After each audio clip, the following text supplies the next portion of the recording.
Bonjour à tous. Donc aujourd'hui, effectivement, on va parler de haute disponibilité avec Azure Kubernetes Services parce que si vous avez besoin, d'un cluster Kubernetes et ben, c'est que généralement vous avez besoin de très haute disponibilité. Donc ce qu'on va voir, ensemble aujourd'hui, c'est les différentes stratégies pour gérer correctement, son infrastructure, et ses applications pour qu'elles soient hautement disponibles. Je me présente rapidement, je m'appelle Thomas Ranou, je suis solution architect et vous pouvez me trouver, sur Twitter, Thomas Ranou et je tiens également, un blog, donc je publie pas mal d'articles sur Azure, donc n'hésitez pas à aller y faire un tour. Alors tout d'abord, pour, introduire notre sujet, on va parler rapidement de Docker. Docker qui nous permet de créer et exécuter facilement, nos applications conteneurisées. Mais le problème avec Docker, c'est que lorsqu'on en vient à un certain nombre de de d'exécution de conteneurs et ben, on a quelques soucis pour, gérer, planifier leur cycle de vie, gérer la montée en charge et la difficulté, c'est toujours de réussir à manager une grande quantité de conteneurs. Si on en a, 4 ou 5, pourquoi pas, mais lorsqu'on en a une cinquantaine, une centaine, Docker seul ne suffit pas. On a donc besoin d'un outil qui s'appelle Kubernetes. Kubernetes, ça permet d'automatiser le déploiement et la réplication de conteneurs, de gérer, la scalabilité et il est capable, par exemple, de détecter, un problème sur un conteneur pour pouvoir, le détruire et le recréer automatiquement. C'est un outil qui a été créé à l'origine par Google et qui est maintenant, distribué au travers de la Cloud Native Computing Foundation. Alors le problème de Kubernetes, c'est que, un cluster Kubernetes, c'est pas simple à mettre en œuvre et à administrer. Ceux qui l'ont déjà fait, ici, voient très bien je quoi te parle. La complexité de mise en œuvre de Kubernetes est, sympathique, on va dire. Donc c'est très compliqué. D'où, une solution proposée, par Microsoft qui s'appelle Azure Kubernetes Service. C'est un service, managé qui nous permet d'obtenir, un cluster, Kubernetes, d'une façon, de façon simple et rapide, sans avoir toute la complexité de déploiement, du cluster. La solution nous permet, de gérer facilement les mises à jour de Kubernetes. Il nous permet une scalabilité à grande échelle et une intégration, avec d'autres briques, Azure. Heu, donc ça, c'est intéressant. Par exemple, on pourra utiliser Azure Monitor pour le monitoring de mon cluster et de ce qui y est déployé. On pourra utiliser Azure AD pour gérer, les authentifications, Azure Security Center pour tout l'aspect, heu, sécurité et la Container Registry, Azure pour, stocker nos images, Docker.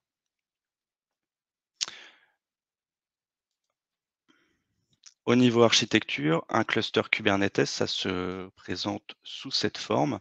On a, ici représenté dans un encadré vert le master qui, contient, les composants principaux de notre cluster, et en bleu ici en dessous, nous avons, les nodes. Les nodes, ce sont des VM, heu, qui vont, héberger, nos applications, nos conteneurs sous la forme de pods. Un pod ici peut contenir un ou n, conteneurs Docker et dans un node, on peut, déployer, un certain nombre de pods. Du coup, avec le service managé AKS, tout le déploiement en fait et l'administration du master Kubernetes est, transparente. C'est géré pour nous. Nous, en tant que consommateurs de ce service, on doit uniquement gérer nos nodes et ce que l'on va y déployer. Alors on va mettre des définitions sur les concepts, que l'on va voir, aujourd'hui. Donc tout d'abord, la haute disponibilité. La haute disponibilité, bah, c'est la capacité d'un système à être toujours disponible. Je pense que pour le moment, je ne vous apprends pas grand-chose. C'est également la capacité d'un système à s'adapter à des contraintes qui lui sont imposées. Et parmi ces composantes de la haute disponibilité, il y en a un qui est particulièrement intéressant, c'est, la résilience. La résilience, c'est la capacité d'un système à continuer de fonctionner, même si, quelque chose ne se passe pas bien, un serveur, qui est indisponible, une VM, qui crache, heu, voilà.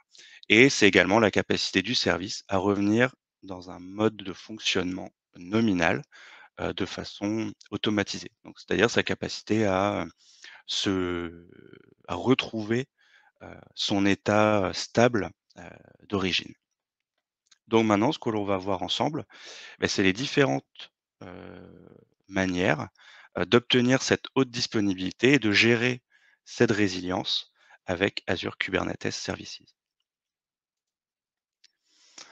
Alors le premier concept, c'est, les poules de nœuds. En fait, un pool de nœuds, c'est un regroupement de nœuds, comme son nom l'indique. Donc je vous ai dit tout à l'heure que ces nœuds, c'était des VM déployés dans Azure. Ce sont des VM avec, le même type et la même configuration. Donc ici, on voit en violet, j'ai un premier node pool qui contient 2 nodes, donc 2 VM, d'une configuration, assez standard, hein, du D2V2. Donc c'est très classique dans Azure. C'est des VM, équilibrés en termes de CPU et de RAM. Et j'ai également un autre, node pool, ici, en jaune, qui contient cette fois des machines de type NC. Une machine, NC, c'est, une VM qui a, une prise en charge, GPU, en plus. Donc, en fait, ces node pools, ils vont nous permettre d'obtenir, des VM pour héberger nos applications avec des spécificités matérielles, heu, qui vont pouvoir s'adapter à nos besoins applicatifs. Donc maintenant, nous avons des VM spécifiques. Il serait intéressant que nos applications, donc nos pods, puissent se déployer sur ces nodes, en conséquence. Et pour ça, avec Kubernetes, il faut utiliser des notions qui s'appellent les taints et les toleration. Et très rapidement, c'est un mécanisme qui va permettre en fait à un pod et à un node de se de se de se comprendre. Donc, je vais appliquer une taint à mon node et une toleration à mon pod et au moment du déploiement, mon node va accepter, mon pod. Donc ça nous permet, d'adapter notre environnement d'exécution Kubernetes en fonction du type, d'application que l'on y déploie. Donc là, typiquement, dans mon node pool 2, je vais imaginer que je vais déployer des applications, qui ont besoin de faire du calcul, GPU. Donc je vais configurer mon cluster pour que, mes pods, ils soient déployés sur ce node spécifique et pas, sur les nodes 1 et 2. Second concept très important, les availability zones. Alors comme vous le savez, certainement, quand on déploie, un service dans Azure, il y a la notion de région qui est très, très importante. Une région, c'est un emplacement physique de data center dans Azure. Donc par exemple, on a la région France Centre. France Centre, c'est une région qui est constituée de 3 data centers situés en région parisienne et ces data centers, ils sont distants d'environ 40 kilomètres. Il y a un data center au nord de Paris et 2 autres plus au sud. Donc ces data centers qui sont, isolés les uns les autres, ils sont isolés physiquement, c'est ce qu'on appelle des zones de disponibilité.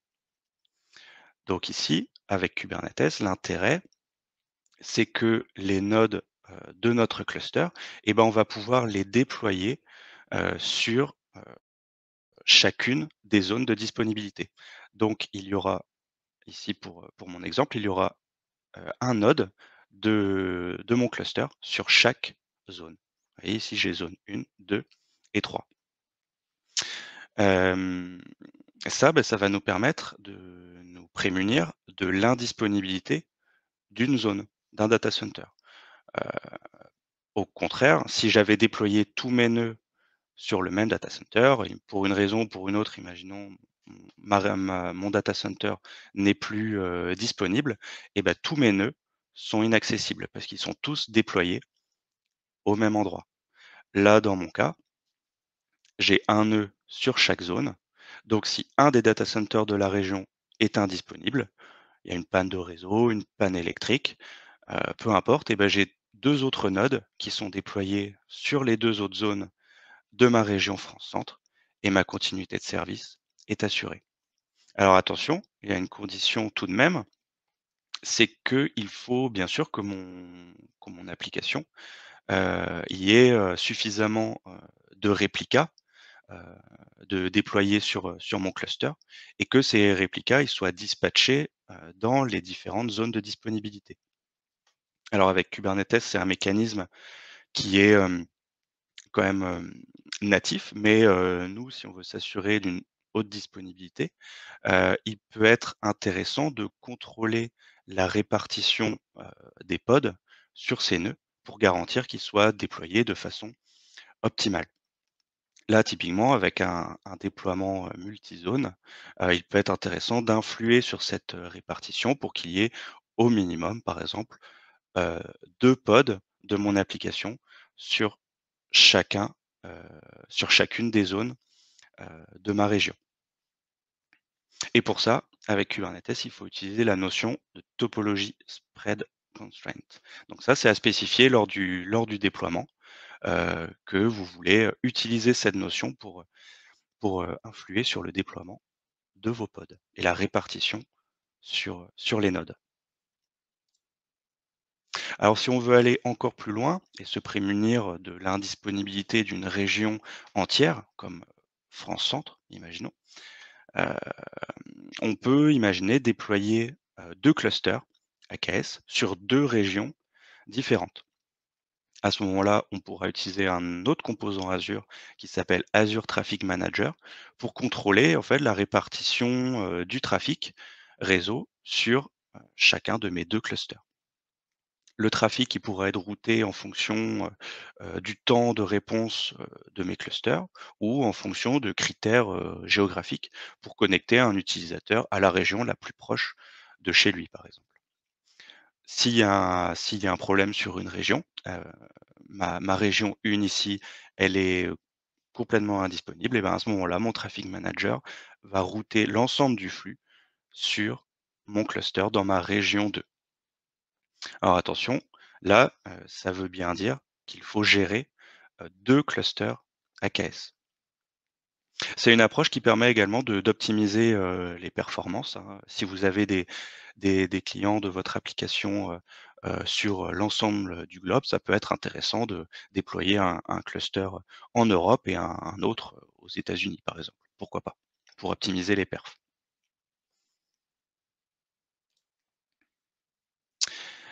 Hop.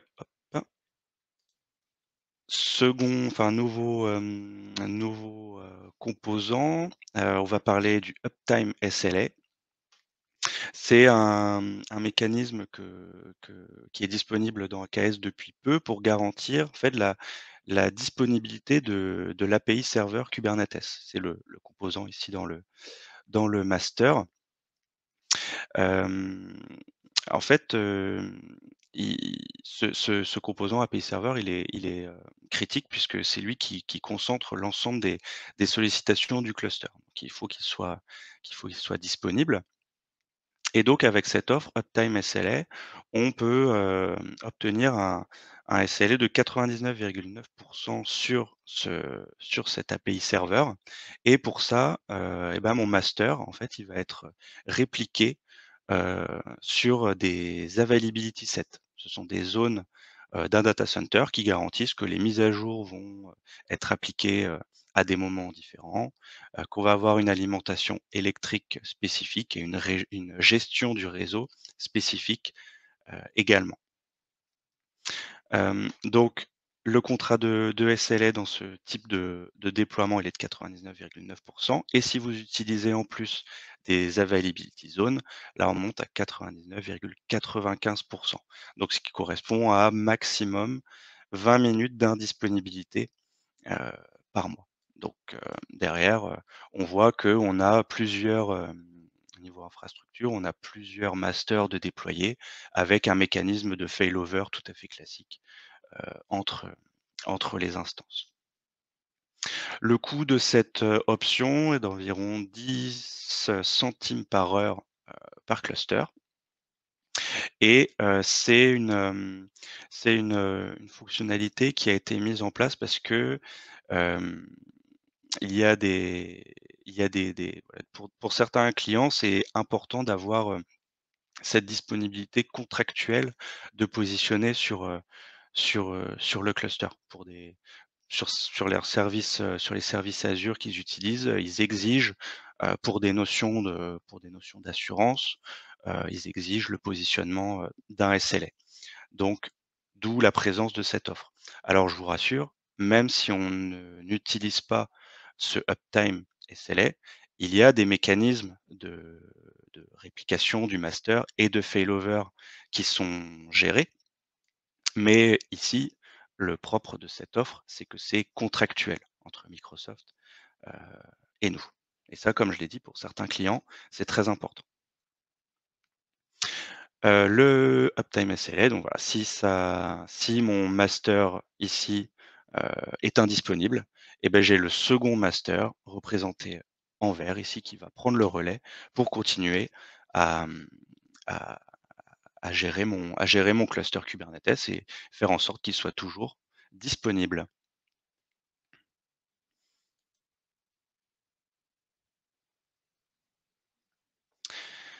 Alors cette, gestion pour le moment, on s'est surtout intéressé à cette gestion de la haute disponibilité, bah, on s'est surtout intéressé à la partie, infrastructure, mais ça ne suffit pas. Il faut aussi, s'intéresser à la haute disponibilité applicative. Heu, donc pour ça, on va utiliser l'autoscaling. Le scaling, ça consiste à augmenter ou diminuer le nombre d'instances, d'une application. Donc ça permet par exemple de résister à un pic de charge. Si votre service est fortement sollicité par moment, et très peu le reste du temps, et ben l'autoscaling va permettre de s'adapter à ce besoin en fait, applicatif.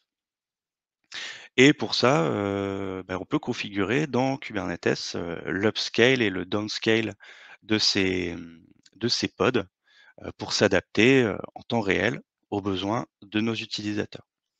Donc pour ça, on va utiliser un objet Kubernetes qui s'appelle un HPA, Horizontal Pod Autoscaler, qui va nous permettre de cibler un deployment dans Kubernetes pour le faire évoluer, si nécessaire, en ajoutant ou en supprimant des pods. Donc en fonction d'un critère qu'on va spécifier, ici par exemple, hem, je vais m'intéresser à la charge, CPU et bien en fonction de cette charge, CPU, le cluster va, dupliquer ou supprimer, des instances, de mon application pour s'adapter à cette charge. Donc ici, si on regarde l'upscale et ben, la consommation moyenne, de l'ensemble de mes pods est supérieure au seuil que j'ai précisé, par exemple 70 de charge CPU et ben, à ce moment-là, mon horizontal pod autoscaler va me créer un nouveau pod pour absorber la charge. Alors, pour, connaître, la consommation CPU de mes pods et ben, il va se baser sur des métriques qui lui sont remontées automatiquement par le cluster. Donc là, j'ai un troisième pod qui est créé pour absorber la charge. Le scale down et ben, c'est l'inverse. L'ensemble de mes pods a une consommation inférieure, au seuil, c'est-à-dire que mes pods sont sous-exploités. À ce moment-là, l'horizontal pod autoscaler va être capable de supprimer un pod pour, répartir le flux uniquement sur un nombre plus petit de pods. Pour créer un horizontal pod autoscaler, on va utiliser la commande kubectl autoscale deployment. Je cible mon deployment, je lui précise le nombre maximum et minimum de pods que je veux utiliser et je lui précise mon seuil. Donc ici, 70% de charge CPU. Alors 70%, c'est bien, mais 70% de quoi? Alors ça va se définir au niveau de mon deployment, justement dans Kubernetes. Donc ça se présente sous cette forme. Si on regarde la partie droite pour le moment, de l'écran, on voit ici que je précise un deployment, que je voudrais, 10 instances. Mon application, elle est basée sur une image Docker que j'ai stockée dans ma registry, Azure, heu, qui s'appelle ACR VACD et je lui précise, ce qu'on appelle des ressources. Alors les ressources, on a, le request pour commencer. Le request, c'est ce que le pod est garanti d'avoir à sa disposition, pour fonctionner. Donc ici, je lui alloue 1/4, de vCPU. Il y a également la limite. La limite, c'est une sécurité en fait. C'est ce que mon pod ne pourra pas, consommer, de plus. Donc là, il ne pourra pas utiliser plus d'1/2 vCPU pour, pour fonctionner et les 70 ici qu'on a vu, sur la slide précédente et bah, c'est 70 de cette limite. Donc arrivé à 70 de 1/2 vCPU en charge, constante et ben, mon horizontal pod autoscaler va se déclencher et demander la création d'un nouveau pod. Alors on scale, on upscale ou on downscale, c'est super, on crée de nouveaux pods. Par contre derrière, on a besoin d'un service, heu, qui va être capable de router le flux réseau vers ce nouveau pod qu'on vient de créer de façon totalement dynamique et pour ça, eh ben, on a besoin d'un service de type load balancer.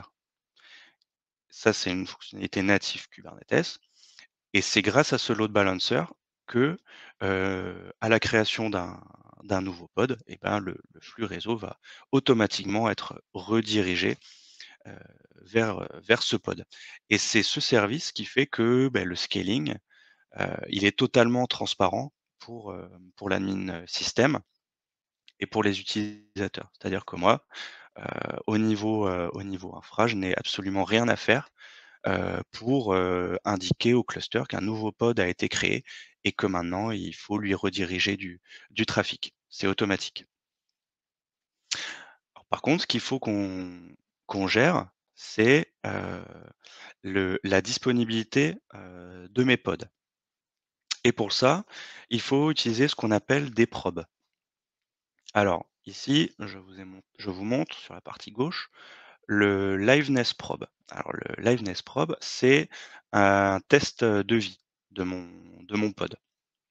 Ça permet de vérifier que mon pod, il est toujours, fonctionnel et qu'il va pouvoir, traiter, mes requêtes.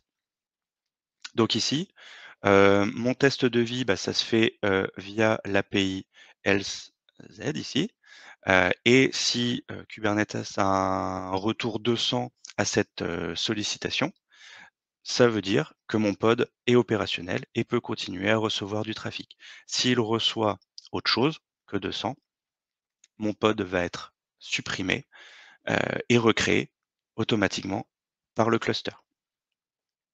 Donc le health probe, le test de vie et on a également le readiness probe. Ça va se définir exactement de la même façon, hein, mais là, c'est un test, qui permet au cluster de savoir suite à la création d'un pod, à quel moment, celui-ci est véritablement disponible pour recevoir, du trafic réseau. Imaginons que mon application, au lancement, elle va chercher, de la configuration, des informations en base de données. Faire ses traitements, ça lui prend un peu de temps, imaginons 5 secondes. Et bah, si pendant ces 5 secondes, il y a du trafic qui est dirigé vers ce pod, et ben il y a de la latence puisque mon pod, il est en train de faire autre chose. il n'est pas disponible, heu, immédiatement pour traiter, heu, les demandes. Donc le readiness probe, ça va nous permettre de gérer, l'initialisation de notre pod et ensuite de dire, au cluster: «C'est bon, mon pod est disponible, tu peux l'utiliser et lui router du trafic réseau», pour éviter cette latence. Donc ça, c'est très important, les health probes et readiness probes. On va faire une petite démonstration de cet autoscaling. Alors, hop, je vais agrandir un peu. Donc j'ai déployé un cluster AKS. Je l'ai déployé en région France-Centre avec, en utilisant des zones de disponibilité. Alors pour le moment, mon tac, sur mon cluster, pour le moment, pour les besoins de la démo, je n'ai déployé qu'un node. Hop, alors ce node, vous voyez qu'il est bien en France-Centre sur la zone 1 de France-Centre. Donc il est situé sur un des data centers. J'ai également déployé, une application.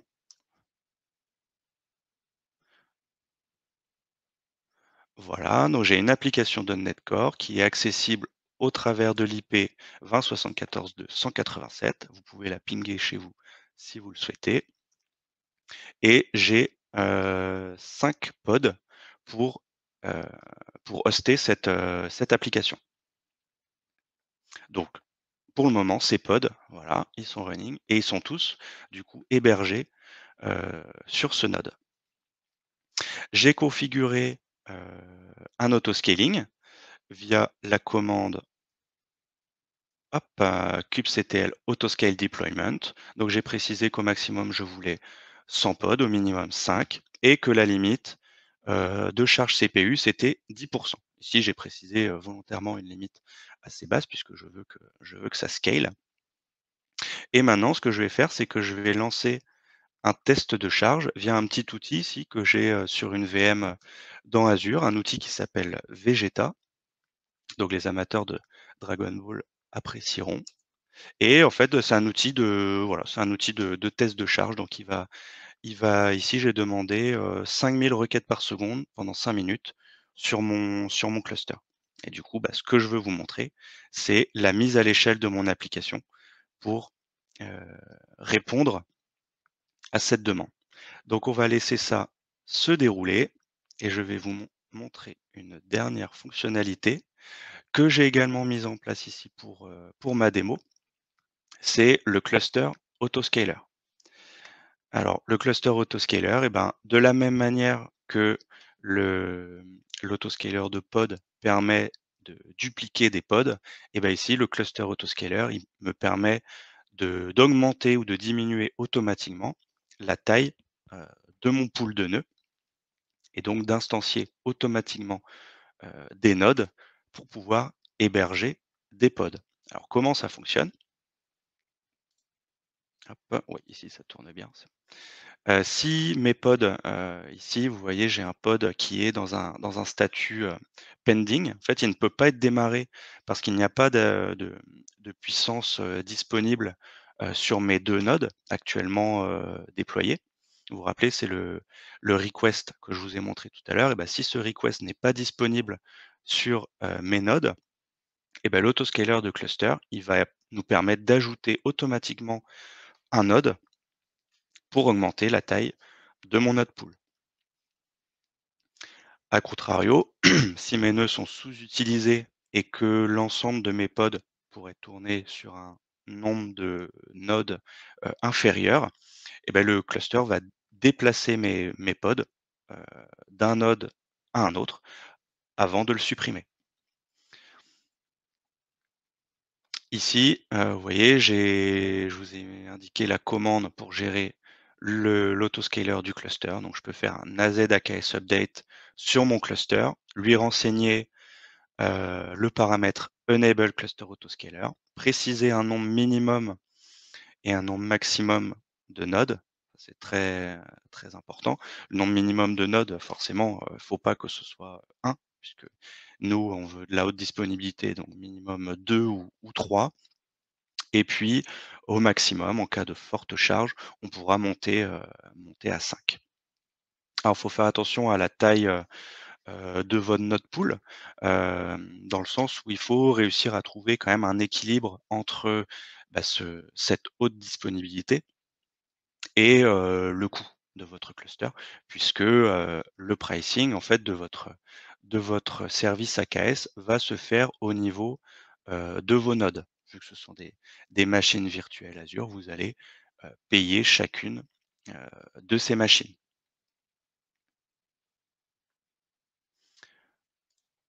OK, tac. Alors, au final, cette haute disponibilité, cette scalabilité surtout, beh, à quel type de besoin, ça s'adresse? Bah, on peut prendre 2 contextes clients. Imaginons, l'application pour saisir, les feuilles de match pour les rencontres sportives, du week-end. Bah, c'est une application forcément qui va être très peu utilisée la semaine. Par contre, le week-end, et beh, s'il y a tous les arbitres, de tous les clubs de France qui se connectent, à l'application pour renseigner les feuilles de match, et bah, ça va là, la charge va être beaucoup plus élevée qu'en semaine. C'est logique. Donc là, typiquement, un cluster AKS peut être, un bon cas d'usage.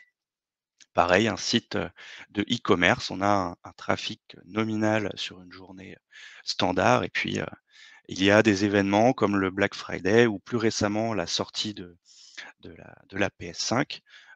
Si vous avez suivi, les actualités, vous avez su que le site de la Fnac, par exemple, était indisponible, puisqu'il y avait beaucoup trop d'utilisateurs à y accéder pour tenter d'acheter une console. Hop, je vais revenir sur mon cluster. Hop, je vais effacer ça et on va voir ce qui s'est passé de beau. Donc si je fais un get pod, normalement, je devrais en avoir, oui, voilà, j'en ai quand même, beaucoup plus, hein. Il m'en a créé quelques-uns, et si je regarde mes nodes,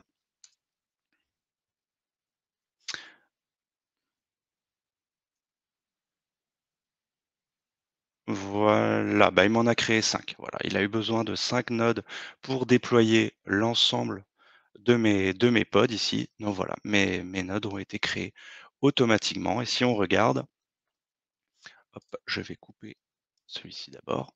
Voilà, on va le laisser tranquille un peu. Si on regarde ici, mes machines, donc j'ai VM 0, 1, 2, 3, 4, elles sont dispatchées automatiquement sur chacune de mes zones. Ici, je suis en France centrale 1, France centrale 2, 3, et comme j'en ai que 3, et bah, ces 2 machines ici sont en zone 1 et 2 à nouveau.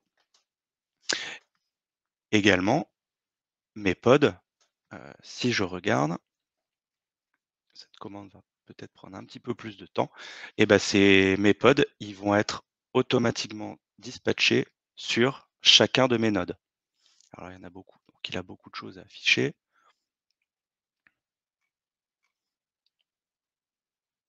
Hop, voilà, par exemple, ce pod, il est déployé sur ma VM 1, et celui-ci, il est déployé sur ma VM numéro 3, qui sont, je rappelle, situés dans des zones de disponibilité différentes. Ceux qui sont en aune ici, c'est parce que le déploiement est en cours et il n'a pas encore eu le temps de les faire. Un petit récapitulatif de ce qu'on a vu, aujourd'hui. La configuration des poules de nœuds pour ajouter, des nodes, donc des VM spécifiques, hem, à mes besoins. Alors je l'ai pas précisé, mais l'ajout d'un pool de nœuds, ça se fait, grâce à la commande AZ AKS node pool add, pardon, où vous spécifiez le type de machine que vous avez besoin et le nombre d'instances. L'utilisation des availability zones pour faire en sorte que les nodes de son cluster soient bien dispatchés sur des data centers physiquement, séparés dans ma région, heu, Azure. Pour aller encore plus loin, pourquoi pas envisager un déploiement multi-région, où là vous avez par contre 2 clusters plutôt qu'un seul, donc 2 clusters AKS situés dans des régions différentes. L'un en France par exemple, l'autre aux États-Unis et un composant, un service global, Azure Traffic Manager pour router le flux entre les 2 régions. Si vous avez des contraintes, légales pour du SLA sur le master de votre cluster, vous pouvez utiliser l'offre Uptime SLA et côté applicatif, hem, vous avez l'autoscaling des pods pour gérer la montée en charge de votre application comme ce qu'on vient de voir, à l'instant et également l'autoscaling des nodes, pour pouvoir héberger, tous vos pods sur des machines, virtuelles, heu, dont la montée en charge va également se gérer de façon automatique. Alors intégration, intéressante, tout à l'heure on parlait de services, Azure, heu, qui pouvaient être, intéressants pour, heu, s'interfacer avec AKS. J'aurais pu parler également d'Azure DevOps, qui est, l'outil d'intégration, déploiement continu, de Microsoft. Là, le cluster, AKS que je vous ai montré, heu, je l'ai déployé, je l'ai provisionné, de façon automatique avec Azure DevOps, heu et l'application que j'ai poussée dans mon cluster, pareil, je l'ai automatisée avec Azure DevOps. Si on regarde dans, heu, dans, heu, dans Azure justement, ce que j'ai provisionné, eh bien, j'ai ici une container registry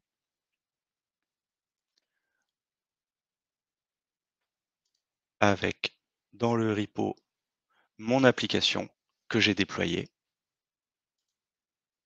et mon cluster, il est ici, mon cluster AKS avec un node pool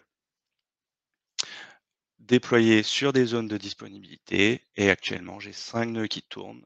C'est des machines de type standard D2V2. Donc voilà mon cluster, comment il se matérialise sur, le portail Azure. Savoir que là, je vous ai montré beaucoup de lignes de commande, mais l'administration est également faisable, heu, sur le portail Azure.